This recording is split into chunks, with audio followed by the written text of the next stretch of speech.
Ram Ram Hare Hare, Hare Krishna Krishna Krishna Hare Hare, Hare Ram Ram Ram Hare Hare. Okay,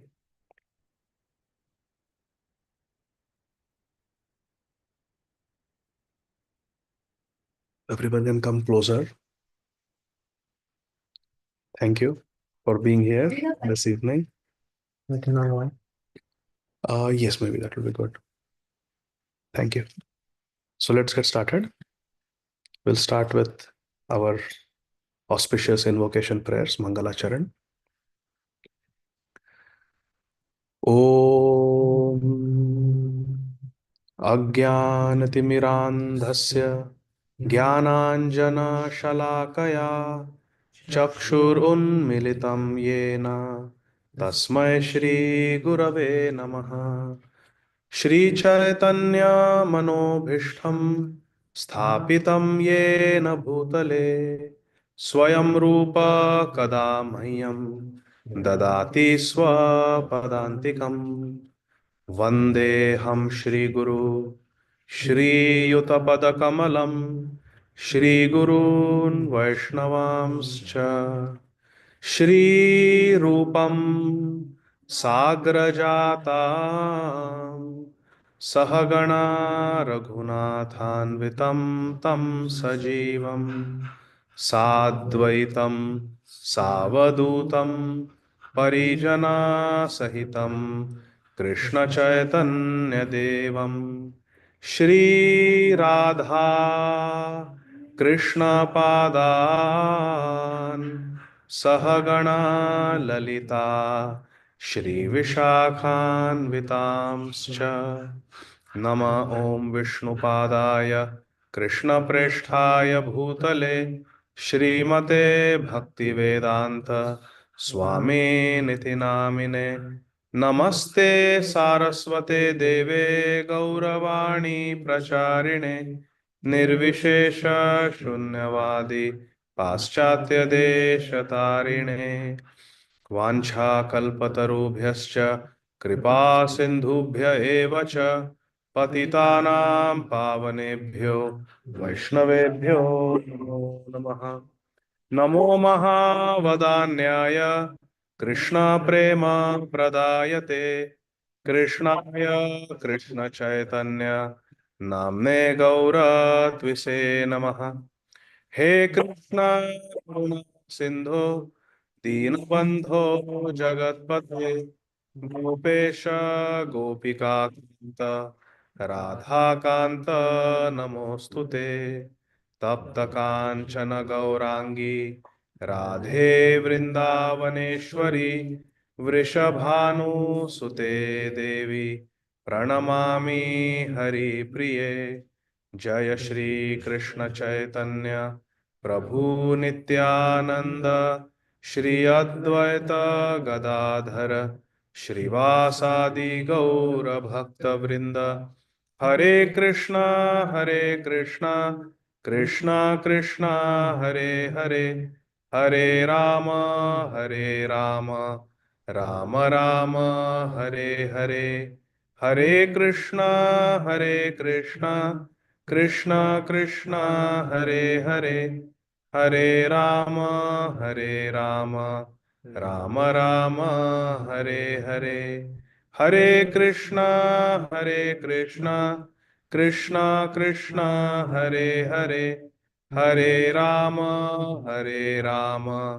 Ram Ram Hare Hare. Hare Krishna. So thank you for being here today.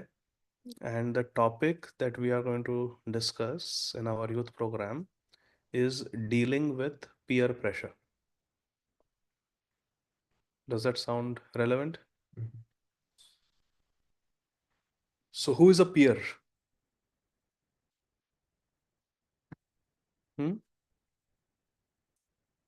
Okay, good. Come, sit. Akshaj and Krishna, sit here. Any other ideas? A friend. A friend, Equal to us. someone who is equal to us. Maithili, you gave this topic. I asked her what topic I should speak on. She said, dealing with peer pressure. Okay. What is the meaning of peer?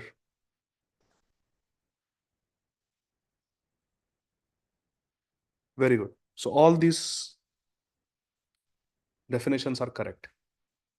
Peer is someone who is in the same category as you. It could be age, it could be the grade, it could be the same field of practice. For example, two cardiologists, one is 35 years old, one is 55 years old, but they're peers because they're in the same field. So, peer is a person who is in the same category as you. And what is pressure? What is your idea of pressure? Lakshmi? Stress? Forcing something. Forcing something. Very good, Akshaj. Any other? What does the term pressure mean to you? Like pushing. Push, force. Yes, correct. Pressure means to feel obligated to do something or persuaded to do something. That is called peer pressure. So, what does peer pressure mean? Peer pressure means feeling the obligation or the persuasion to do something because of people around us who are in the same category as us. If the dean of a university is driving a Mercedes, that's not peer pressure for the students to buy Mercedes. This is not a peer. But if all the people in the same grade they are doing something, then that could be pressure. That could persuade us or make it necessary for us to do something, put force on us to do something. That's called peer pressure. How many of you have experienced peer pressure?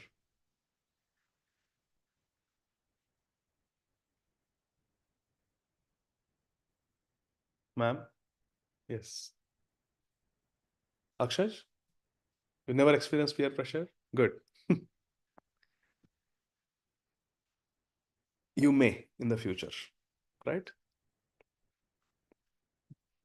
So, peer pressure is of three types. There are three categories of peer pressure. There is positive peer pressure, there is absence of peer pressure, and there is negative peer pressure. Just like a graph, there is positive, there is zero, and there is negative. In Srimad Bhagavatam, there is the story. Actually, Srimad Bhagavatam begins with this. There is a story of a boy who was your age. He was a young teenager, maybe 13 years old. His name was Shringi, or maybe he was younger.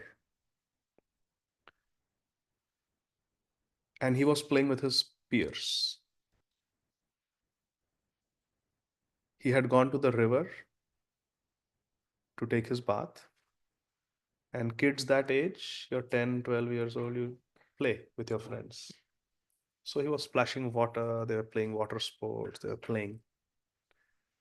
And you know who Shringi was? Shringi was a popular kid. Have you heard that term before?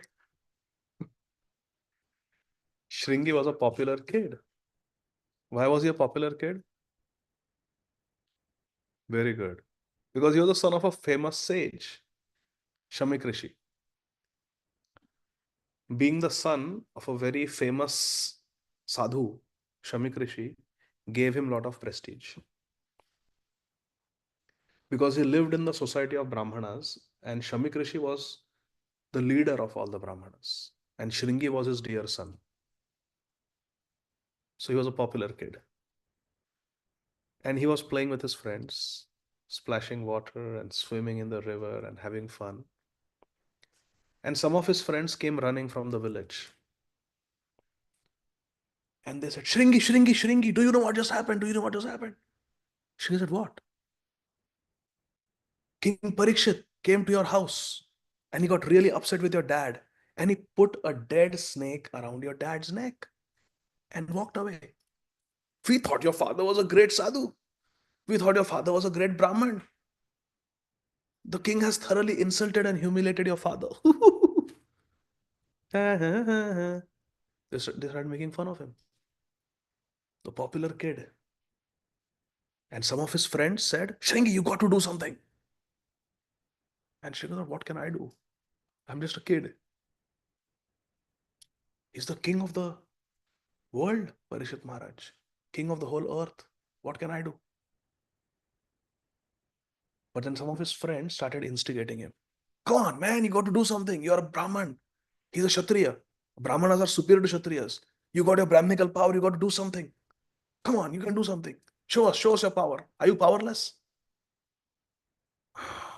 The popular kid, his ego got hurt. And he felt the pressure. He felt instigated to do something. And he said, if I want, I can. Well, then show us. Hare Krishna Prabhu. Please come. Please come sit here. Sit here, please. Sit comfortably.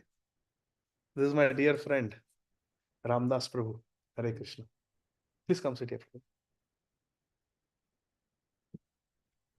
Hare Krishna.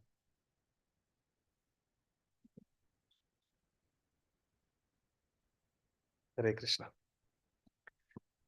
So we are having a youth talk and we are talking about dealing with peer pressure. So we are explaining that there are three types of peer pressures. What are they? The peer pressure. Zero peer pressure, yeah. Negative peer pressure. And we are discussing from Srimad Bhagavatam the story of Shringi. How Shringi was with his friends and suddenly some kids brought the news that the king came and he insulted your father by putting a dead snake around your father's neck. Shringi, we thought you were a great son of a great Brahmin. Look how your dad has been insulted. What are you going to do? Shringi said, if I want, I can destroy the king because I'm a Brahman and he's a lowly Kshatriya. Oh, we don't believe you. We don't believe you. You can really do that? Yes, if I want, I can. Now, Shringi had the power because he was a son of a Brahman, and Maharaj Parikshit was such a great king that in his kingdom, the Brahmanas became very powerful because Maharaj Parikshit maintained a very pure environment everywhere in the kingdom. As a result, the Brahmanas had a lot of power.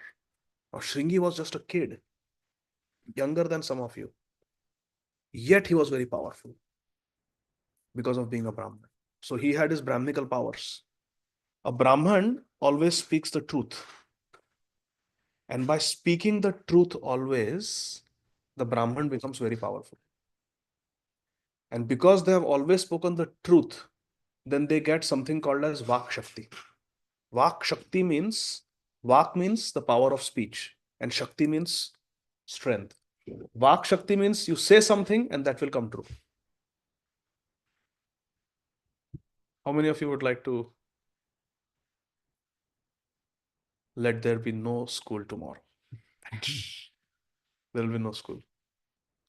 This Vak Shakti comes when someone lives a very pure life and always speaks the truth. How many of you have always spoken the truth, never lied in your whole life? Krishna, you have lied? I just teasing you. A person who never lies has the power to curse. So for us, it's too late now. All of us have lied. So our curse won't come true.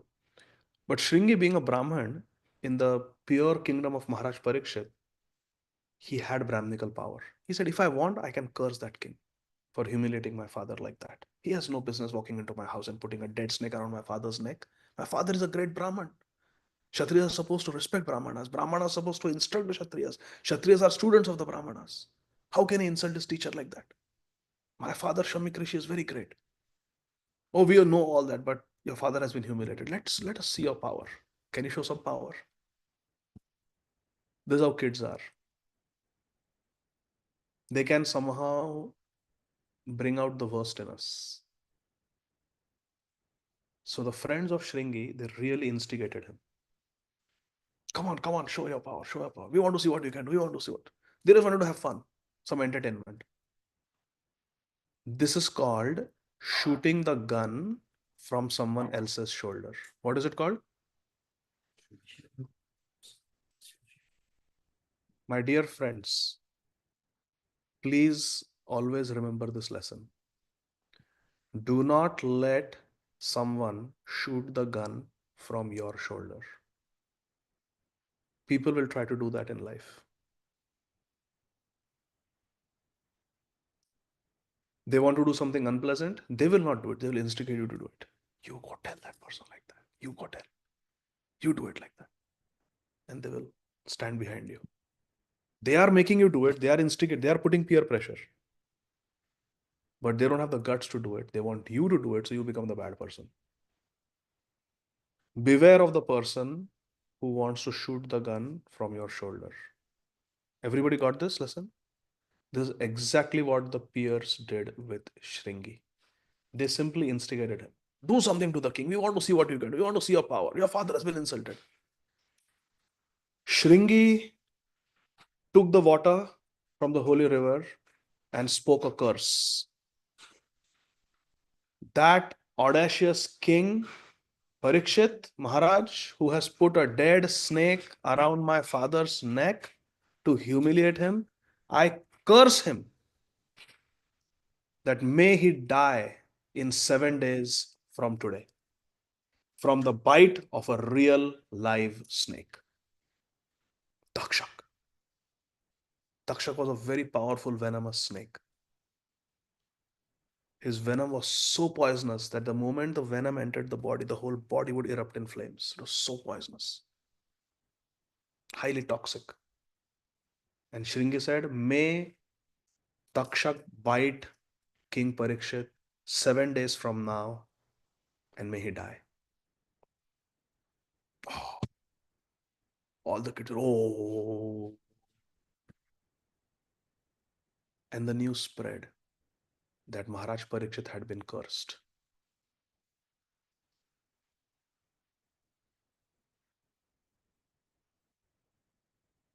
It is like this. I am a doctor, and sometimes I may bring some instruments from the hospital home. For example, I may bring a surgical scalpel at home, a surgical blade. And Maithili may have access to that. None of you have access to it, but Maithili has access to it. So Maithili has this special power just because of being the child of someone who is in a particular profession. Shringi was exactly like that. Having a surgical scalpel doesn't mean that Maithili is a doctor, but she just has access to it. Shringi, just being the son of a powerful Brahmin, had learned some things, had led a certain life of purity, that he had those powers with him, where he could curse. And he cursed the king to die in 7 days. Now, this news spread like wildfire. The king has been cursed, the king has been cursed, the king is going to die, the king has been cursed. The news reached Parikshit Maharaj. And Parikshit Maharaj took it in his stride. He said, yes, I made a mistake. I should not have put a dead snake. Why did he put it? Because he was looking for water. He was passing through the jungle and he was really, really thirsty. And he saw this ashram, he went to the ashram. And it is the etiquette that when a guest comes, you treat the guest properly. The least you can do is give them a place to sit and give them some water. This is the Vedic culture. Any guest comes, give them a place to sit, some water, and sweet words. Welcome. How may I serve you? When Maharaj Parikshit, he's the king, how much hospitality he should receive. Imagine if the President Trump comes just now. All of us will respectfully welcome him. He's a big person, powerful person. Maharaj Parikshit was not some president who last for 4 years. He was the king of the world, undisputed king of the world. When he comes, there has to be some hospitality. And there was no one to receive King Parikshit.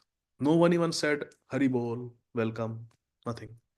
He came and he asked, can I please have some water? My mouth is parched. I'm very thirsty. Can I please have some water? It's a hot summer day. And Shamik Rishi was just sitting in meditation. Nobody received him. No one said anything to him. No one gave him a glass of water. He said, oh, Shamik Rishi, you're sitting there like a dead person, not moving, just like this. Here, you are not garlanding me, I will garland you. And I don't see any garland here. I see the skin of a snake. So he just took that skin and put it around the neck. Maharaj Parikshit said, I made a mistake. I should not have done that. Even though I was suffering from thirst, I should not have gotten angry, hangry. I should have tolerated myself. So yes, I deserve to be cursed, and Shringi has cursed me, so no problem. I'm not going to retaliate. In the meantime, Shringi goes home and he sees his father is still sitting like this in meditation, and there is the skin of a dead snake around his neck. Bah! Shringi starts crying, seeing his father like that. Cries so loudly that the father, he came out of his meditation. He said, what happened? Why are you crying? Why are you crying so piteously? He kept crying. He would not say anything. Shami Krishna said, what happened? Why are you crying? Oh, daddy, you have been insulted. Somebody put a dead snake around you. What? Oh, really? He just put it aside. No second thoughts. Okay, now tell me, why are you crying? It was just a dead snake. What's the big deal? No big deal? No. If it was a real live poisonous venomous snake, then it would have been a big deal. It was it's nothing. Why are you crying? Tell me. Oh, I was crying because you were humiliated. Shami said, I didn't mind it. It's no big deal. It's okay. Oh, but I was so upset, Dad, that you know who did it? Who? So the king. King Parikshit did it, and I was so mad at him that all my friends were saying, "You got to do something. You got to do something. You have to do something about it." Dad, I love you so much, Dad. Started crying again. Said, Shringi, tell me what happened. What did you do? I cursed the king to die in 7 days. Takshak will bite him. Shamik Rishi was devastated when he heard that. Shamik Rishi said, King Parikshit is a Rajarshi. He's a very great, pious king. He's taking care of all of us. For such a trivial mistake, you cursed him to die? Is that justice? You should have at least discussed with me. When you got the news that Maharaj Parishit put the dead snake around me, you should have come to me, removed the dead snake if you loved me so much, brought me out of the meditation, and told me, Dad, this is what happened. What should we do?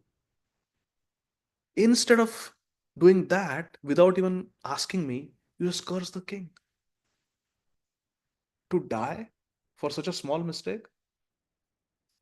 Kali Yuga has entered through you, my son, and I'm so disappointed that it is my son who is going to be the cause of Kali Yuga entering this world. Because when Maharaj Parikshit dies, Kali Yuga will come. Maharaj Parikshit is such a great, pious, devotee king that he has held Kali at bay. And you fool, you cursed him to die. Because of you, now Kali will enter this world. And worse things will happen. You tried to solve a problem, but you have created a bigger problem while solving it because you're immature. You did not know how to deal with peer pressure. And then Shringi started crying more. What do we learn from this story? Think before you. Yes. Because there are many actions which you cannot undo. You can hit the back button while typing and it will go back to where you were. Can't do that in life. You cannot reverse time. What else do we learn from this story of Parikshit Maharaj and Shringi? Huh? Don't succumb to peer pressure. Yes, this was negative peer pressure example. But can I say something? We should have the maturity to understand that these are actually not our peers. Because remember, the definition of peer. Peer is someone who shares the same ideals as you. But these people are just trying to have fun at your cost. They're trying to instigate you because they want to have fun. They want to see something exciting. This happens all the time where people will push you. Come on, do this, do this, do this, do this. Because they want to see something exciting. But they're doing it at your cost. Don't let anyone shoot the gun from your shoulder. Beware of the person who is advising you and has nothing to lose. What did Shringi's friends have to lose in that? Nothing. But they're coming and poking him and instigating him to act. They have nothing to lose or win. Beware of such a person. Listen to people who are invested in you. Shamik Rishi would have given good advice to his son. Correct? Because there is love. What? These kids are there just to have fun. But at that age, we give so much importance to what people are thinking, what the peers will think about me, that we are willing to do anything when they say, I dare you, do this. And okay, I'll do it. We give too much importance to the opinion of the peers. But actually, they are not even peers because they don't share the same ideals as you. Do they? If they did, then they will not instigate you to do the wrong things. What else can we learn from this story? Any thoughts, any reflections? First thing is recognize who is a peer. Yes, Krishna. Consult seniors before you do something. Yes. Before you act, try to ask, consult people who love you, people who are more experienced, people who can give you good advice. Very important.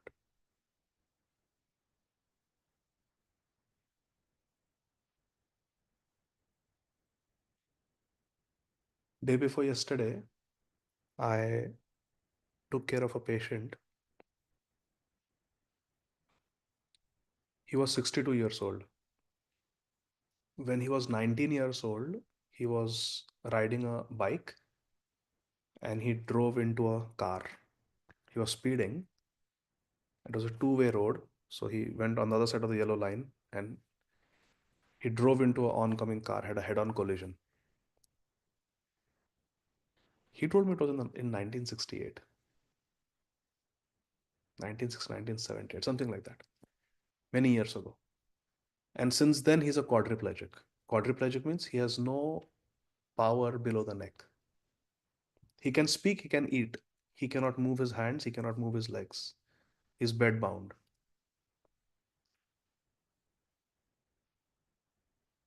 But he went on to do bachelor's, master's. He holds a device in his mouth and on iPad he can, with that stick, he can type, communicate. But he was telling me that we were two friends and both of us were fascinated by bikes. So against the desires of our parents, when we went to college, we were 19 years old, we just somehow took loan, saved up, did some summer jobs, and we bought second-hand bikes. And we were going high speed and racing. I was 19 when I had the accident. And he said, every day I feel I should not have done that. When I see people walk, when I see people play sports, I think, what a stupid mistake I made. Racing on a bike. I ruined my life. But you know, Doc, I cannot undo it. You get second chance in a video game. You don't get second chances in life. So what Krishna said is right. We should consult with people who love us, who are more experienced, who have seen life. So that was the example of a negative peer pressure. Now so one may think peer pressure is bad, so let me not have any peer pressure. But that is also not a good situation. And I'll give you another example from Srimad Bhagavatam. There was a great king. His name was King Bharat. And he was also a ruler of the whole earth planet. This was thousands and thousands years ago. Satya Yuga. And Bharat Maharaj, he was such a great devotee that even though he had many sons, he had a vast kingdom, very prosperous kingdom, people loved him, he was a popular king, everything was good. But when the time came, he handed over the kingdom to his kids and he went to the Himalayan mountains to be completely Krishna conscious. And up in the Himalayan mountains, there is a river called Kali Gandaki River, where these beautiful Shaligram Shilas are found. And they are different forms of Lord Vishnu, these Shaligram Shilas. And Bharat Maharaj was staying up in the Himalayas on the banks of the Kali Gandaki River, which is a very holy river, worshipping Shaligram Shilas with tulsi leaves and water from the river, offering flowers, offering fruits to Shaligram Bhagwan. And he did this for a long time, so much so that he reached a very high level of bhakti called Bhav Bhakti, where he had divine feelings, emotions for Krishna. And many times when he would do his worship, tears of love would flow from his eyes. His voice would choke up, his hand would start trembling in ecstasy. He became a very great devotee, Bharat Maharaj. And he used to also chant the holy names of God. One day he was sitting next to the river and he was sitting and chanting Hare Krishna, Krishna Krishna, Hare Hare, Hare Rama, Rama Rama, Hare Hare, Hare Krishna, Krishna Krishna, Hare Hare, Hare Rama, Rama Rama, Hare Hare. It's a loud sound. He got scared, opened his eyes. What happened? And he saw there was a huge lion. And there was a doe, female deer, was pregnant. And this lion charged at the deer. And the female deer tried to escape, but she was pregnant, full term. And in her anxiety, in that haste, as she was trying to jump across the river, she had a she delivered the baby deer, right there in the river. And the lion caught her. So the mother deer is gone, and the baby deer is newborn baby deer is helpless, about to drown.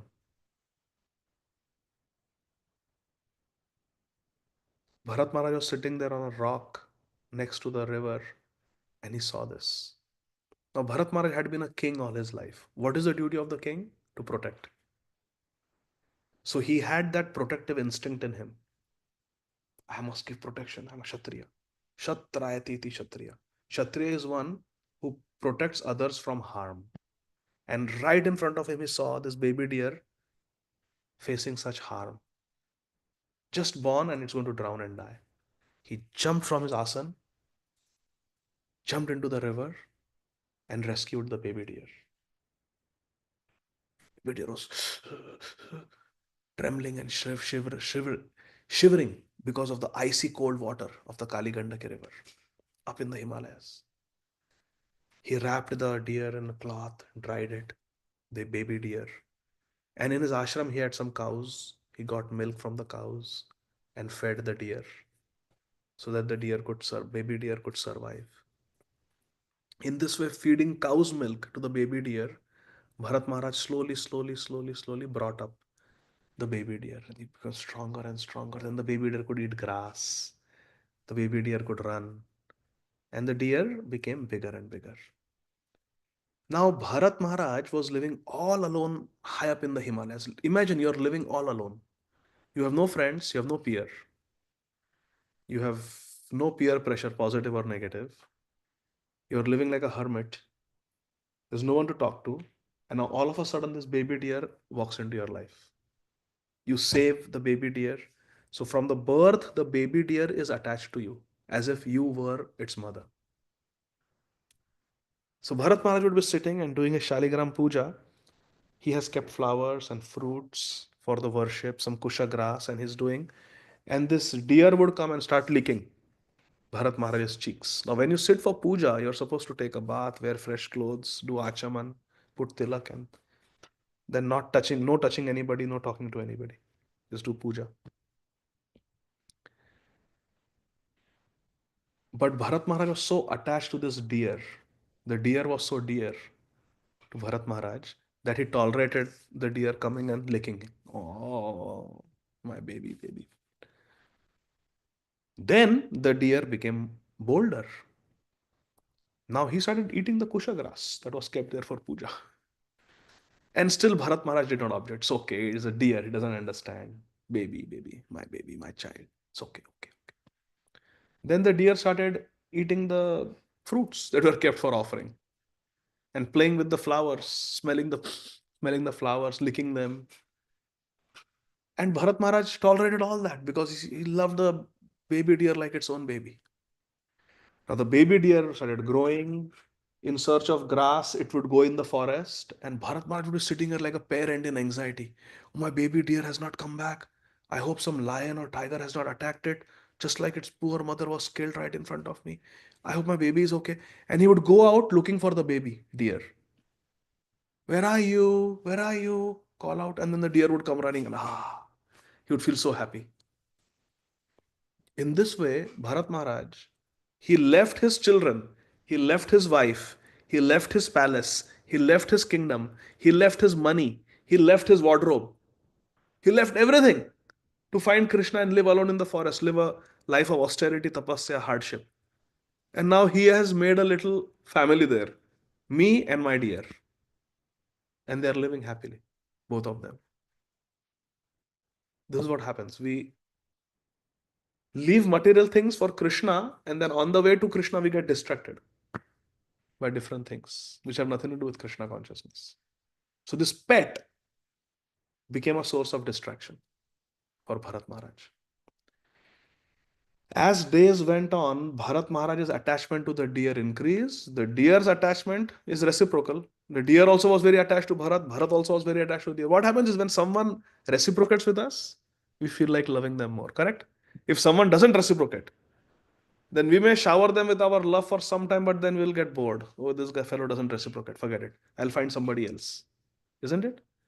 But the deer was reciprocating, and Bharat Maharaj felt, oh, he's so dependent on me. How can I leave him? I cannot leave him. So their attachment grew, and there was no one there to tell Bharat Maharaj, ki Bharat Prabhu, stop. This is enough. There are other deer also living in the forest who are surviving without your help. This deer also can survive. And even if it doesn't survive, it's natural for a tiger to eat a deer. It happens every day in the forest. How long can you protect it? Just let go. Let the nature take its course. But there was no peer to tell Bharat Maharaj that he was slipping away and away and away and away from Krishna consciousness. And as a result, one day the deer went out to graze, did not return until sunset. Bharat Maharaj became very anxious. Where is my deer? At night, all these predators like leopard, bear, they become active. I need to go find my baby deer. Maybe it lost its way. Deer, deer, deer, deer. Bharat Maharaj was calling out and searching for the deer. It was night. He went. He didn't see, but he was at the edge of a cliff. while searching for the deer, Bharat Maharaj slipped, fell down the mountain cliff, and died. And who was Bharat Maharaj thinking of at the time of death? Deer. The deer. Bharat Maharaj, such a great king, in his next life, he became a deer in the Himalayas.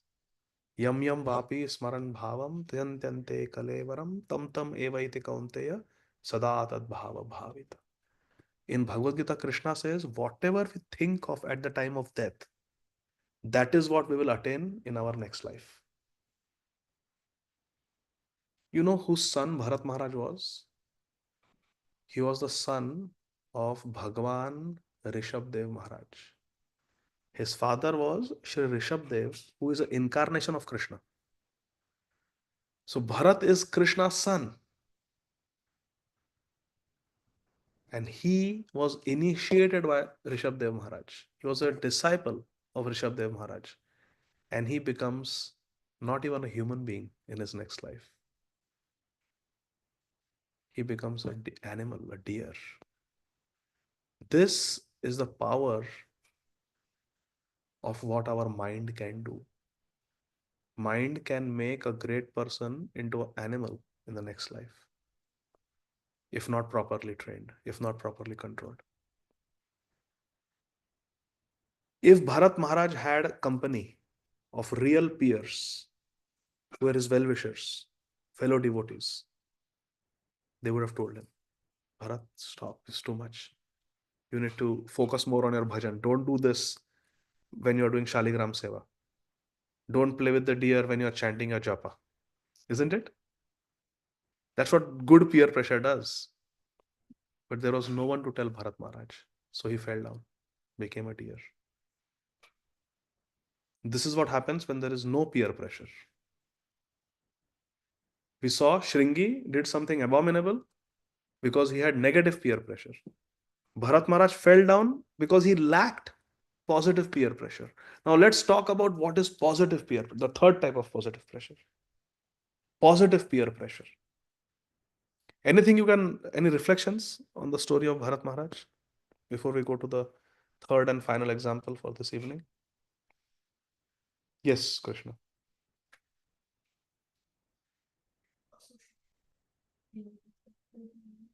Because like there might be like go astray from its path. Yes, very good. We need the association of devotees. Why do we come for satsang every Friday? Because all have Bhagavad Gita. Is there anybody who doesn't have Bhagavad Gita? Lakshmi, you have Bhagavad Gita at home? We all do. We can just read at home. Akshaj, just read at home. Why do we need to come together?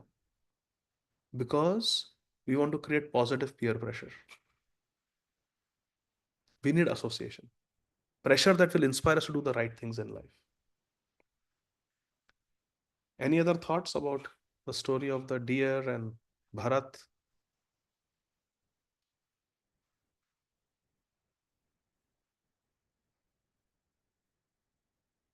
Yes, Sal. One question was like Parikshit story. Yes, So how was Krishna with it?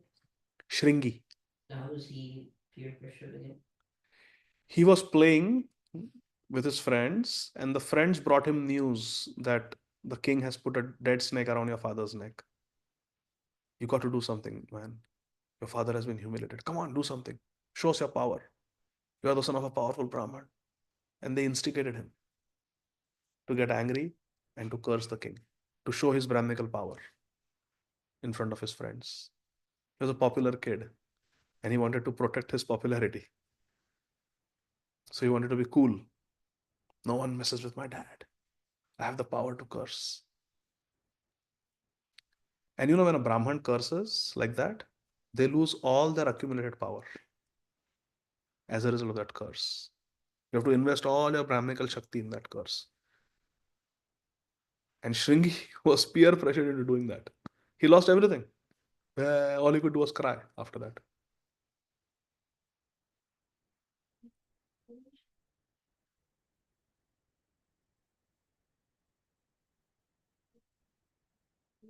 No, no, not like that. Not like that. Not like that. But Kali Yuga Kali Yuga started after that. And in Kali Yuga, it is said that the power of the Brahmanas has reduced in Kali Yuga. And also many demoniac people, Prabhupada writes there in the purport, many demoniac people take birth in Brahman families in Kali Yuga. Because Kali Yuga entered through the Brahmanas, through Shringi. And peer pressure had a lot to do with that. So Bharat Maharaj slipped and fell, not literally, but from the spiritual path. He fell literally also, but he fell away from Krishna consciousness because of lack of positive peer pressure. So what is the third category of peer pressure that we'll discuss now? Positive peer pressure. Again, in Srimad Bhagavatam in the 10th canto, there's a story of positive peer pressure. Between Vrindavan and Mathura, at the boundary, there was a village. And in that village, it was a village composed of all Brahmanas, Yajnik Brahmanas. They were living in a small colony, like a small village, and they would perform fire sacrifices all day long to please the Supreme Lord, Vishnu. And they lived there with their wives. The families were living, all Brahman families, and they used to do yajna. The men would perform the yajna, and the wives would cook offerings to be offered to Lord Vishnu, the yajna. Now, to buy all the things that they needed for the yajna, they had to get milk and everything. So they would go to the market. And the market was of the Vraj Gopis. Vraj Gopis would come to sell milk, yogurt, ghee. And milk, yogurt, and ghee is what they needed to perform the yajna. So it was a transactional relationship between these Brahmanis, the Yajna Patnis, and the Vraj Gopis. Vraj Gopis were selling their commodities, milk, yogurt, and ghee, and the Yajna Patnis were purchasing. It was a business transaction relationship. But when you go, you talk, correct? When we go to our office, we talk with the colleagues. When you guys go to school, you have a student relationship. But don't you all talk? Don't you all interact? So there is interaction, there is talking, even in terms of business transactions. So they used to converse with these Vraj Gopis, and the Vraj Gopis would tell them what they tell everyone. What do the Vraj Gopis do? They always talk about Krishna. They're completely Krishna consciousness. Govinda Damodara Madhaveti, Govinda Damodara Madhaveti, Vikretu Kamat Kila Gopa Kanya, Murari Padarpita Chitta Vritti, Dadhyadikam Mohavashadavochad, Govinda Damodara Madhaveti. They would go to sell dahi, yogurt, and instead of saying, take some dahi, they would say, take some Krishna, take some Govind, take some Madhav, take some Damodar, because they're always thinking of Krishna. And these Yajna Patnis would go to purchase goods from these Vraj Gopis, their milk and milk products. And they would converse. And just by talking to them, these Yajna Patnis became devotees. Because the Gopis would say, you don't know Krishna? No, who is Krishna? Oh, he's the son of Mother Yashoda. He lives in Gokul. Oh, he's such a darling. He's so cute. Little boy. His skin is soft, like softer than this freshly churned butter that we are selling you. Oh, he's so soft. And you know, he wears a peacock feather in his hair. And Mother Yashoda and Mother Rohini decorate him so nicely. He's got big eyes like lotus petals. And he wears a very attractive tilak on his forehead. His eyes are very restless. He always has a smile on his face. Always. You will never see Krishna cry. And his lips are reddish like the bimba fruit. His nose is very beautiful. His earrings are shark shaped. And when he talks and walks, they keep moving back and forth. His teeth are like beautiful rows of jasmine buds. His neck is like a conch shell. He's very cute to look at. And he wears a yellow dhoti. And when he runs, oh, he looks so cute. His fingerprints are so cute. And they would tell stories about Krishna to these Yajna Patnis. Do you know what happened yesterday? Krishna broke the butter pot. And Mother Yashoda got so angry at him. Really? Mother Yashoda got angry, but she loves. Yes, yes, she loves Krishna. No end. But she got angry. To teach him a lesson, she picked up a stick in her hand. And Krishna got so scared, he started running. And Mother Yashoda was chasing behind him. And Krishna was running in circles, and Mother Yashoda was running in circles. Oh, then was she able to catch him? These Yajna Patnis are getting excited. Yes, she caught Kana. What? How could she catch Kana? He was a fast runner. Yes, but she ran faster than him. She caught him.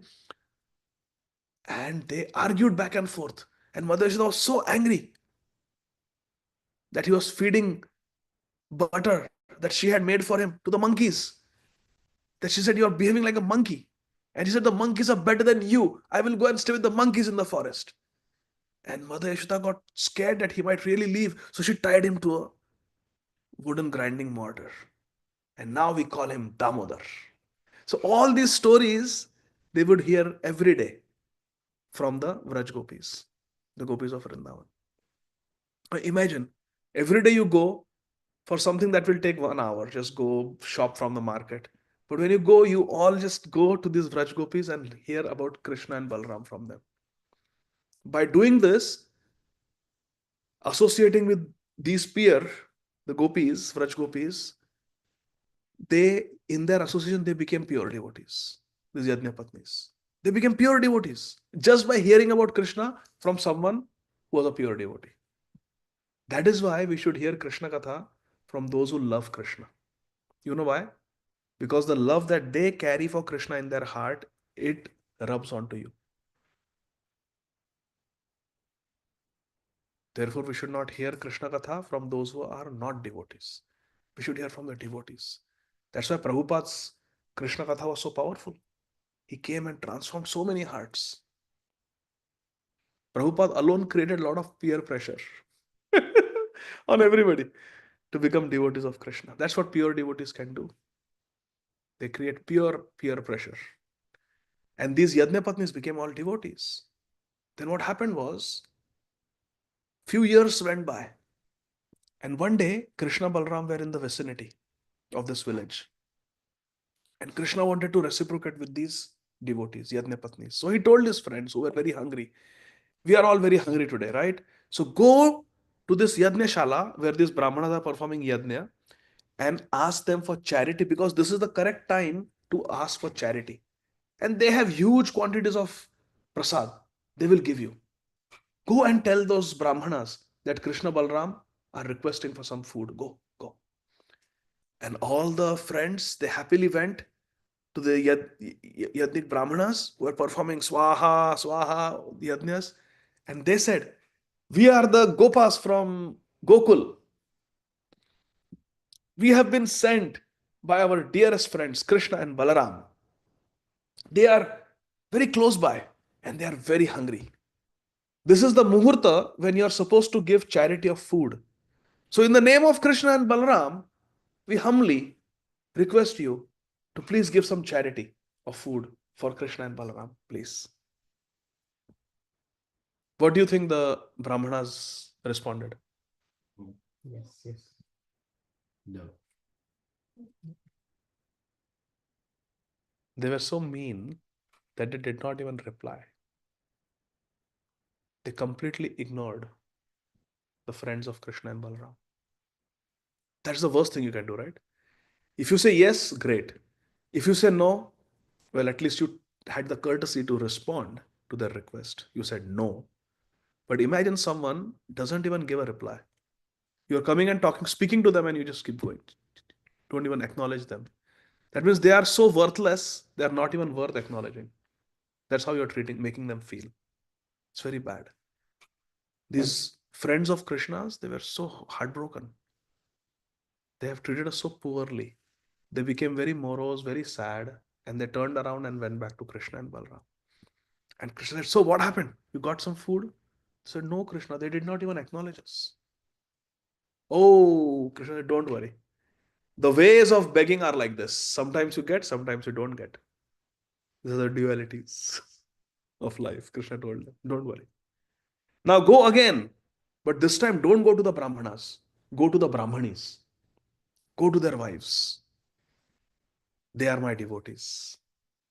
And they love me so much that if you tell them that Krishna and Balram are hungry, their hearts will be shattered.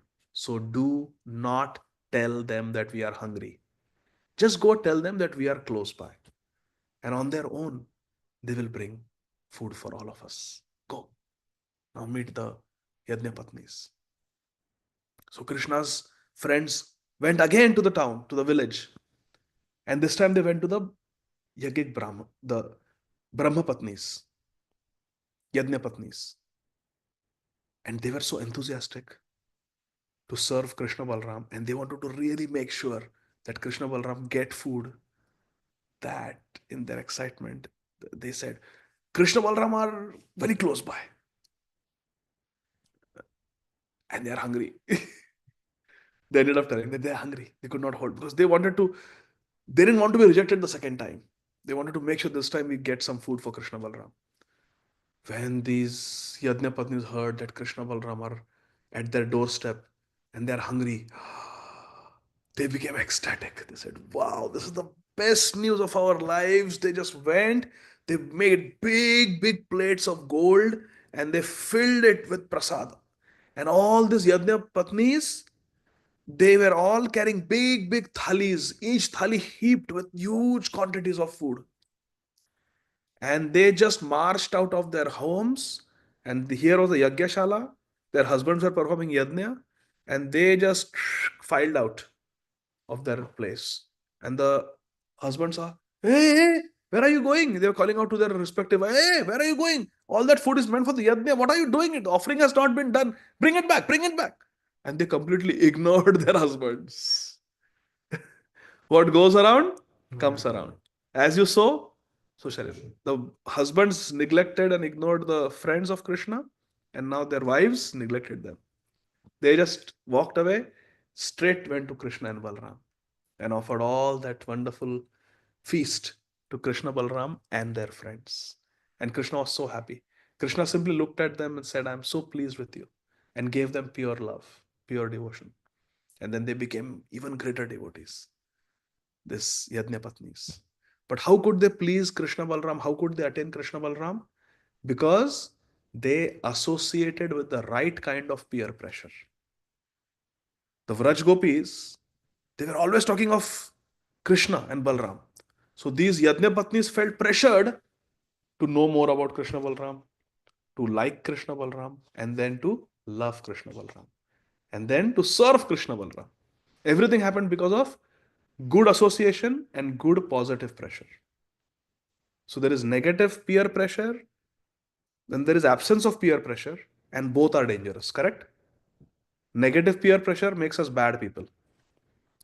Absence of peer pressure may sap our enthusiasm to perform bhajan, and it will deprive us of the opportunity to receive constructive feedback when we need it. But when we have positive peer pressure, it will keep us going in life. It will make us who we associate with. We become who we associate with. You agree? You keep water in the fridge, it becomes what? You keep water in the microwave and turn it on, what happens? It becomes, yeah, hot boiling water. Same water. Why different temperatures? Because of the association, environment that you expose yourself to. So, my dear friends, we have to decide who we want to become in life and then choose our association, choose our friends accordingly. That is the message. And if someone is pressurizing you to do something that is not right, then you should know that that is negative peer pressure. And those people are actually not even peers. We should not take their opinion very seriously. Because if you don't listen to negative peer pressure, another pressure would be what will they think of me? What will my peers think of me? Correct? But you should remind yourself they are not even peers. Peer is a person who shares the same ideals, same goal with you. You understand? So we should associate with good devotees, good boys and girls. Sometimes they may not be devotees, but they're good people. They don't have bad habits and they don't instigate us to do bad things, foul language, doing bad things. Can you all give me some examples from your practical life of some peer pressure that you experienced to make you do something that is wrong? That's not how you were raised, but you just felt intense pressure that I got to do this. Everybody's doing this. Playing video games. Playing video games, yeah. Because if we excessively play video games, it's going to take away so much precious time. We will lose our good quality sleep, then we'll wake up late, it will distract us from our assignments, homework.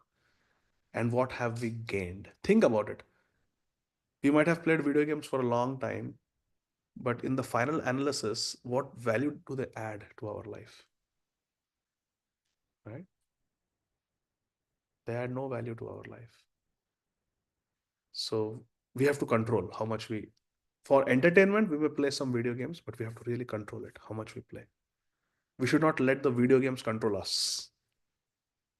And that happens all too often. The smartphone controls us. We just feel pressure to keep browsing. Oh, you have Instagram? You don't have Instagram? You don't have Snapchat? You don't have, what is it? TikTok? You don't have TikTok? What? You feel pressured. I must have this. I must have Snapchat. I must have Instagram. I must have TikTok. It's just pressure. Now, you may or you may not have those things. The point I'm trying to make is you control them. Don't let them control you. And don't worry about what people think about you if they are not your peers. If they don't share the same ideals that you have, that you hold sacred in your heart, if they don't share those ideals, their opinion should not matter to you so much. Sometimes just to fit in the mold, just to fit in, we do so many things. Can you all give me some more example other than video game? Yes, Shreya. Encouraging you to do stuff like I shouldn't.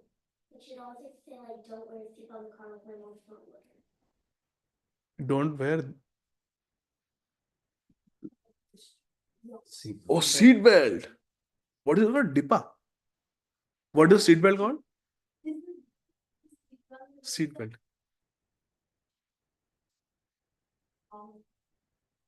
Yeah. That's again, see, just telling you to do something. You should ask that friend, okay, why? By not wearing seatbelt, what am I going to gain? Why are you telling me to do something that is illegal, something that is harmful? Seatbelts, they save life. I have seen it so many times. So many accidents. Everybody should wear seatbelt. Even when you're sitting in the back seat, you should wear seatbelt. Always, no exceptions. So yeah, this is a great example of negative peer pressure. Any other examples of peer pressure that you have experienced? Yes. When you go to Sadhu Sangha in the morning, everybody there is chanting like no matter how many rounds they're doing, and then you feel like okay, and then well, I'll start doing my rounds too. And that's how they like that. Just the environment makes you just want to chant. So what is this example of Positive. positive peer pressure? Any other example, Lakshmi?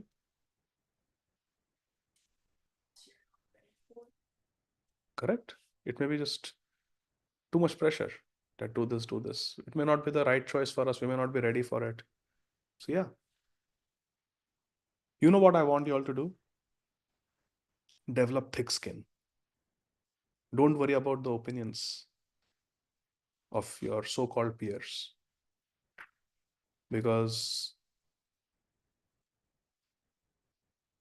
they want more kids to be like them, and they will pressurize you to do things. Because more the merrier. So they want everyone to be like them.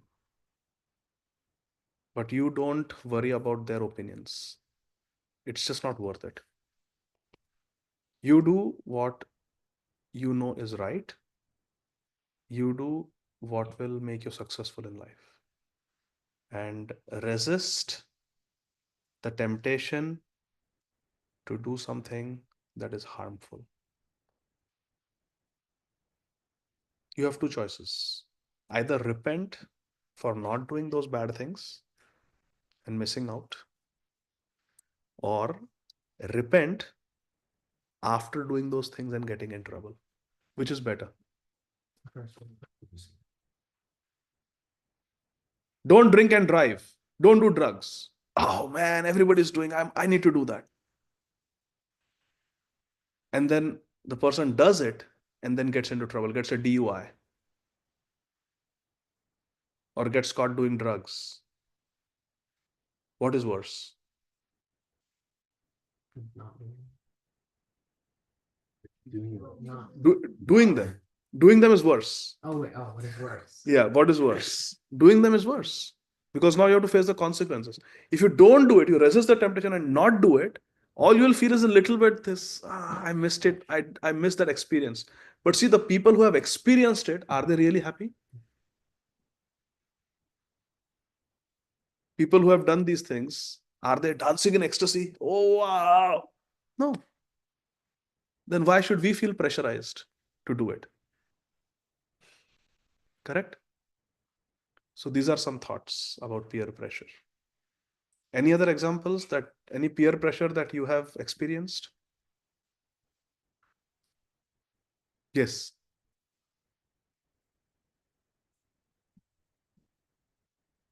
It was just kind of like and it wasn't positive or negative, it was just neutral.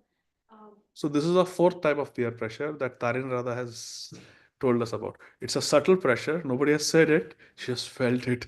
It's neither positive nor negative. Okay.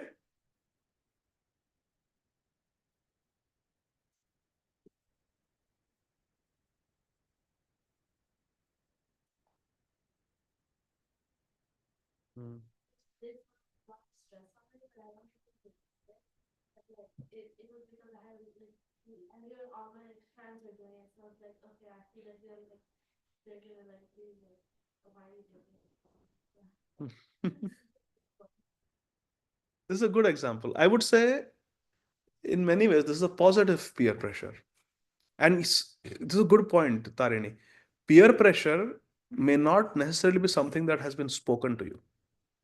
Just being in that environment, like for example, Arav gave example of Sadhu Sangha. Nobody told him, Arav, you must come down for a japa session. But he saw everybody's going, taking their shower, getting dressed, putting tilak and going in the morning for Brahma Murta japa. You felt inspired to go. So that is also subtle pressure. But this is positive pressure. It inspires you to do more, to study more, right? Have fun also. It's important. Any other examples of peer pressure that you experienced in school? Positive or negative? Huh? Oh, yes, Sal. I had this friend who told me to stop being our certain people, but they had good personalities. There was nothing wrong with And they were telling you to stop hanging out with them? You didn't listen, right? I sort of did, but I realized something. You realized. Good, good. Yeah. So see, this is example of somebody shooting the gun from your shoulder. Right? So don't let people do that. Okay, among the audience, also there are some kids. Anyone would like to share any kids would like to share any example of any peer pressure that you experienced in school or college and how you dealt with it? You got some good pressure on that. Yeah, Okay. So I'll just, yes. You have something to share? No. Okay. So these are some thoughts I wanted to share with all of you. Be good and be proud of that. Not proud in an arrogant way, but proud in a positive way. That this is how I have been raised. These are the values that I have got from Srila Prabhupada, from Lord Chaitanya Mahaprabhu, and this is how I'm going to live. I want to live in a way that when I stand in front of Radha Krishna, I feel happy about myself. There is pleasure in being good also. The peer pressure will tell you that there is pleasure in doing all these negative things. But there is pleasure in being good also. And experience that. And that is more sustainable, that is more lasting, and more respectable. So create good positive pressure for yourself, avoid negative pressure, and don't desire to be without any peer pressure. We need peer pressure. We need positive peer pressure. Okay, we should avoid negative peer pressure. And intelligence means to recognize which is what. What is positive pressure? What is negative peer pressure? We should identify and throw away the negative peer pressure. The negative energy we should throw away. And keep surrounding yourself with positive energy. Okay? Any questions? No? Okay, so let's do some kirtan now. Okay? So, Narayan, you can play Mridanga.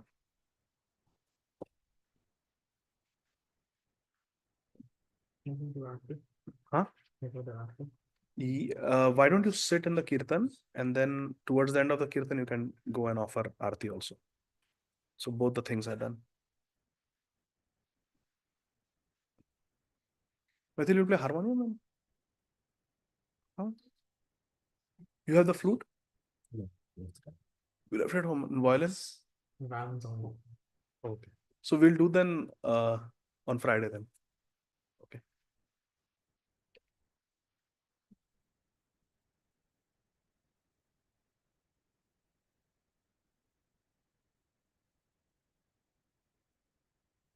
Hare Krishna. So we'll end the Zoom call here.